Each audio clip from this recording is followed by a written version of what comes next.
हर हर महादेव भावानो, आज चाललेलो आहे आम्ही केदारनाथसाठी. पोरगेला वाटलं, पोरगे काय उठली नाही. घरात जाऊन बघितलं तर मस्तपैकी चहा तयार होता. आणि आज माझी आहे पहिली फ्लाईट. पहिल्या फ्लाईटला बायकोनं आपलं नेहमीप्रमाणे महादेव आणि चपाती जेवायला दिली. पहिलं पोटभर खावं म्हटलं, कारण आपल्याला जायचं इथून पुण्यावरून फ्लाईट आहे.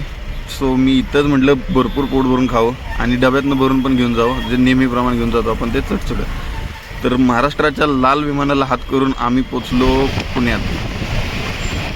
तिथं गेल्यानंतर पहिली ॲटो पकडली एअरपोर्टसाठी ॲटोवाला म्हटलं 206 रुपये. तर ओलाचा सपोर्ट घेऊन 206 रुपयामध्ये ॲटो भेटली आणि तिथून डायरेक्ट उतरलो आम्ही एअरपोर्टला गेल्यानंतर फर्स्ट टाईम असल्यामुळे आम्ही थोडं कन्फ्यूज होतो, इकडं तिकडं काय भेटते का नाही. पण मी आणि आकाश फायनली पोचलो एअरपोर्टला. आम्ही चेक इन केलं आणि माझ्या लाईफमधली पहिली फ्लाईट तुम्ही बघू शकता. आणि मला विंडो सीट पण अशी भेटली की तिथं डायरेक्ट मशीनच होतं, घंटा काय दिसत नव्हतं खायचं.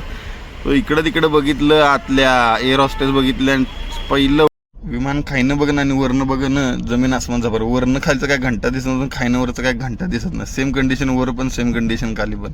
आभाळातनं चाललेलं विमान आणि त्यातनं दिसत असलेला सूर्य असा ताड तापत होता की जिंदगी झंड झालेली होती. पण आतमध्ये चालू असलेली AC त्यामध्ये एक नंबर एन्जॉय चाललेला होता. आणि त्यात एक ढगातनं विमान. आजपर्यंत ढग फक्त खायनं बघितलं होतं, आज ढग वरनं बघण्याची जी मजा आहे ती वेगळीच होती. आणि विमानाच्या आतला व्ह्यू पण खतरनाक होता, तुम्ही बघू शकता प्रत्येक व्ह्यूनं. आणि खाली छोटी दिसणार छोटी माणसं, कारण उच्च लोक उच्ची पसंत झालं विमान. कधी वर गेलं कळलंच नाही, कधी खाली उतरलं कळलं नाही. मी फायनली पोचलो देहरादूनला येऊन बघितलं तर आमची कार वेट करत होती.